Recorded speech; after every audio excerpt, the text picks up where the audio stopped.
Oui, monsieur le maire, mes chers collègues, j'émettrai quelques observations concernant ce plan de soutien financier de la ville dans le cadre de la lutte contre le coronavirus. Alors naturellement, et vous l'avez assez rappelé en introduction, et chaque intervenant l'a rappelé, finalement, cette crise était totalement imprévisible. Et donc ses conséquences économiques, ses conséquences sociales, eh bien, ne pouvaient pas davantage être prévues. Et monsieur le maire, vous avez encore indiqué ce caractère imprévisible en faisant état de dépenses non prévues dans votre intervention.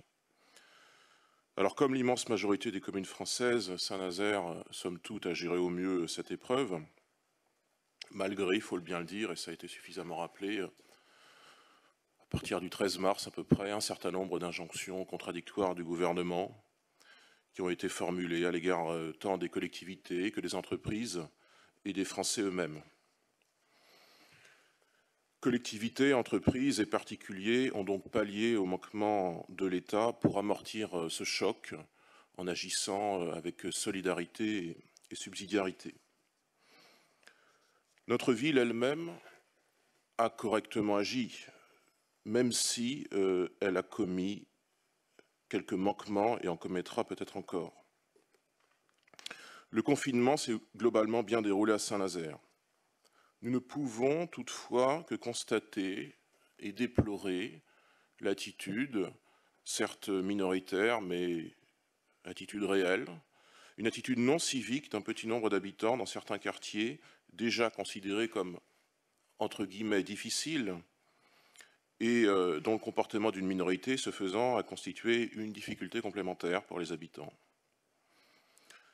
Ces manquements au civisme, et notamment un certain nombre d'attroupements, ont justifié que le Rassemblement national fasse en avril dernier la demande d'un couvre-feu nocturne pour limiter les déplacements inutiles.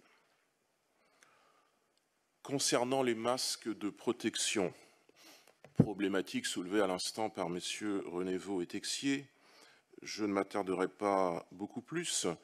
Je constate toutefois que les 280 000 masques commandés par les habitants de l'agglomération, on le sait, n'étaient pas, ou très peu visiblement, on a entendu le chiffre de 2%, de production nationale et encore moins locale, mais visiblement pakistanaise.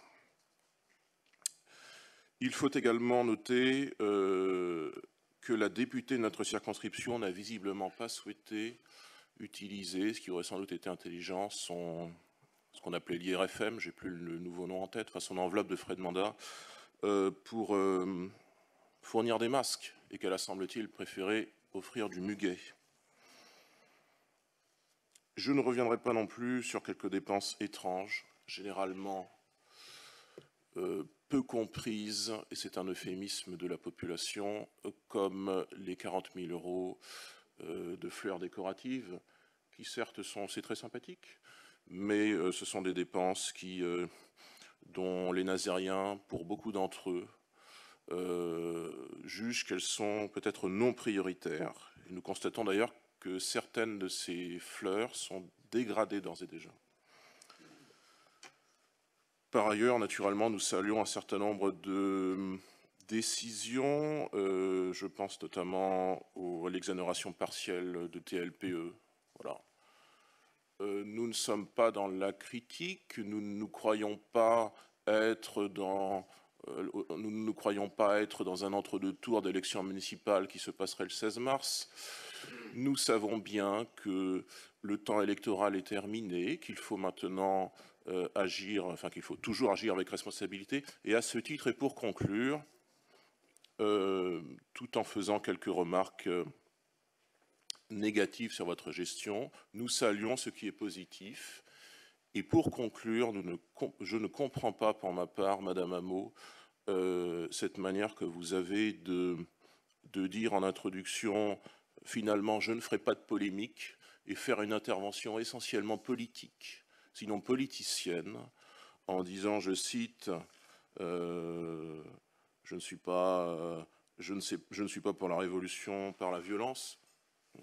Qui l'est ici dans cette assemblée? Personne. Peut-être que certaines personnes dans votre liste le sont en revanche. Votre propos était extrêmement politicien et sans doute extrêmement peu bienvenu en cette période qui est encore une période de crise et où donc les clivages partisans doivent s'apaiser, s'atténuer, que nous puissions travailler en bonne intelligence. On ne peut pas commencer une intervention en disant « je ne ferai pas de polémique » et faire une intervention essentiellement polémique. Il y a là une contradiction manifeste. Merci.